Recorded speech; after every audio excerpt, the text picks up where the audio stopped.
Ngayong judges auditions, super energetic na mga batang nakilala natin.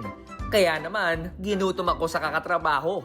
Buti na lang, pwedeng magpa-deliver ng pagkain sa magigiting nating delivery riders. Ay. Oh, mabuti dito ka na. Ayan. Baka kakain na ako. Andiyan na yung order ko? Hindi po. Mag-audition po ako sa Idol Kids. Akala ko ikaw yung delivery service ko para sa pagkain. Hindi po. Papunta po ako sa Idol Kids. Ano ba pangalan mo? Clyde Guangco po. Clyde Coangco. Opo. O, ba't ka nagbibisikleta? Papunta po ako mag-audition po ako. Gamit ito. Opo. Ah, grabe ha. Environmental friendly ka. Nasa bike lane ka palagi. Opo. Okay, matanong ko lang, Clyde. Kailan ka ba nahilig sa pagbibisikleta? Si Kuya po ay mahilig magbike at ginagaya ko na rin po siya magbike and ayun na po yung bonding po namin magkapatid.